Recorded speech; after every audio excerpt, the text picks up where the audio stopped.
देखिए क्लास 11 की केमिस्ट्री में परमाणु संरचना चल रहा है, जिसमें आज का टॉपिक है प्रोटॉन की खोज।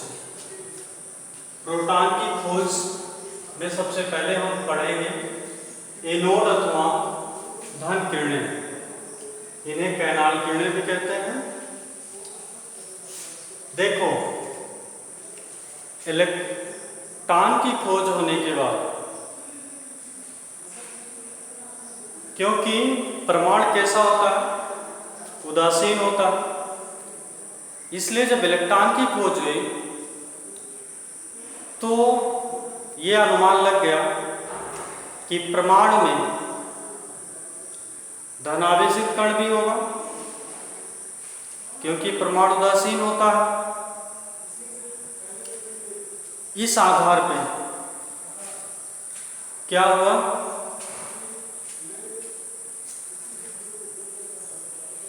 प्रोटॉन की खोज के विषय में लोगों ने प्रयास किया। तो इसमें हम सबसे पहले क्या पढ़ेंगे, एनोड अथवा धन किरणें। सन 1886 में गोल्डस्टीन ने विसर्जन नलिका के बीच में छिद्रित कैथोड का प्रयोग किया और निम्न दाब पर, मतलब कि बहुत कम दाब पर, उच्च विभव की धारा प्रवाहित किया, तो पाया कि क्या पाया, एनोड से कुछ किरणें निकलती हैं जो छिद्रित कैथोड के छिद्रों से दूसरी ओर चली जाती हैं। छिद्रित कैथोड के छिद्रों से इन किरणों के निकलने के कारण इन्हें कैनाल किरणें नाम दिया गया, और एनोड से निकलने के कारण इन किरणों को एनोड किरणें भी कहते हैं। ठीक है, तो एनोड किरणें किसे कहते हैं, धन किरणें किसे कहते हैं, कैनाल किरणें किसे कहते हैं, आइए देखते हैं। सन 1886 में गोल्डस्टीन ने विसर्जन नलिका के बीच में छिद्रित कैथोड का, ये छिद्रित कैथोड है, ये आपका छिद्रित कैथोड है, छिद्रित कैथोड का प्रयोग करके जब बहुत कम दाब पर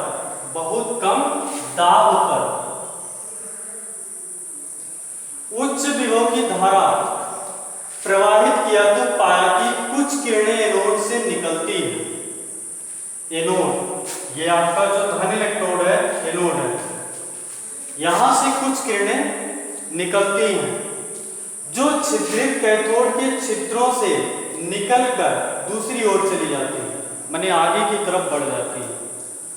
ये कैथोड लगा हुआ है, तो कैथोड से भी किरणें निकलती हैं, तो कैथोड से जो रे निकलती है, हमने उसको पढ़ लिया है पहले, उन्हें कैथोड रेज कहते हैं। तो कैथोड से जो किरणें निकलती हैं वो एनोड की ओर चलती हैं, तो ये कैथोड रेज है, कैथोड किरणें। लेकिन जो एनोड से किरणें निकलती हैं वो छिद्रित कैथोड के छिद्रों से निकलकर आगे की ओर चली जाती हैं। ठीक है, विसर्जन नलिका की दीवार पर ये किरणें क्या करती हैं, प्रतिदीप्त उत्पन्न करती हैं। कैथोड के छिद्रों से निकलने के कारण इन किरणों को क्या कहते हैं, कैनाल किरणें कहते हैं, एनोड किरणें कहते हैं। ठीक है, तो ये आप तैयार कर लीजिएगा कि एनोड अथवा धन किरणें किससे कहते हैं, इसकी परिभाषा आप तैयार कर लीजिएगा, फिर हम इस वीडियो में आगे बढ़ेंगे, देखेंगे एनोड किरणों की गुण।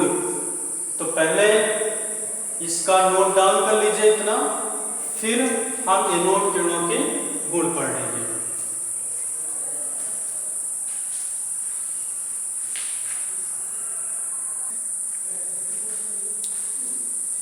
हम देख रहे हैं एनोड किरणों के गुण।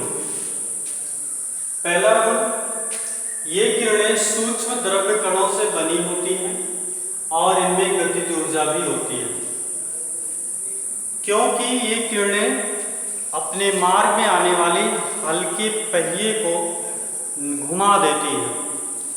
इससे यह सिद्ध हो जाता है कि ये किरणें जो है सूक्ष्म द्रव कणों से बनी होती हैं और इनमें गतिज ऊर्जा होती है।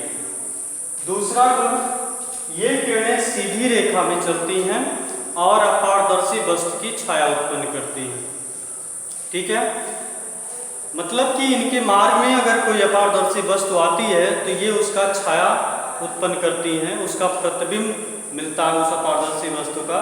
इससे यह सिद्ध होता है कि ये किरणें सीधी रेखा में चलती हैं। तीसरा गुण, ये किरणें विद्युत एवं चुंबकीय क्षेत्र में विक्षेपित हो जाती हैं। ये किरणें क्या होती हैं कि विद्युत और चुंबकीय क्षेत्र में विक्षेपित हो जाती हैं। जब कैनाल किरणों को यानी कि धन किरणों को यानी कि एनोड किरणों को विद्युत क्षेत्र में से गुजारा जाता है तो ये ऋण प्लेट की ओर मुड़ जाती है, और जब इन्हें चुंबकीय क्षेत्र में से गुजारा जाता है तो ये उत्तरी ध्रुव की ओर मुड़ जाती है। इससे इस बात की पुष्टि होती है कि ये धनावेशित द्रव्य कणों से बनी होती है। इससे इस बात की पुष्टि होती है कि ये धनावेशित द्रव्य कणों से बनी होती है। ठीक बात है।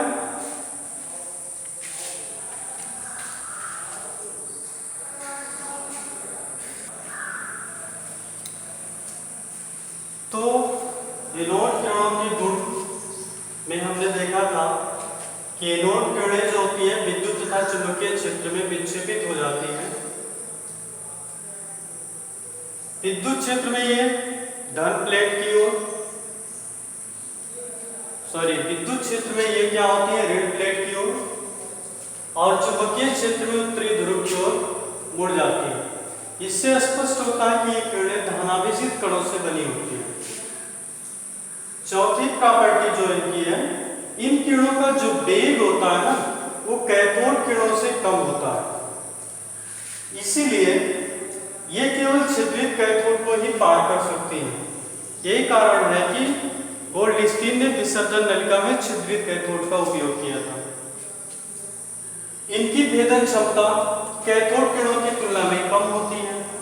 इसका कारण है क्योंकि इनका वेग जो होता है वो कैथोड किरणों से कम होता है। इसकी वजह से इनकी भेदन क्षमता जो है कैथोड किरणों से कम होती है। ये किरणें फोटोग्राफिक प्लेट को प्रभावित तथा गैसों को आयनित कर देती है। तो भैया कैथोड किरणें भी फोटोग्राफिक प्लेट को प्रभावित तथा गैसों को आयनित कर देती हैं, और कैनाल किरणें माने कि धन किरणें भी फोटोग्राफिक प्लेट को प्रभावित तथा गैसों को आयनित कर देती हैं। अगर कंपेयर किया जाए तो कैनाल किरणों में धन किरणों में गैसों को आयनित करने की क्षमता कैथोड किरणों की अपेक्षा अधिक होती है, क्योंकि इनका वेग कम होता है।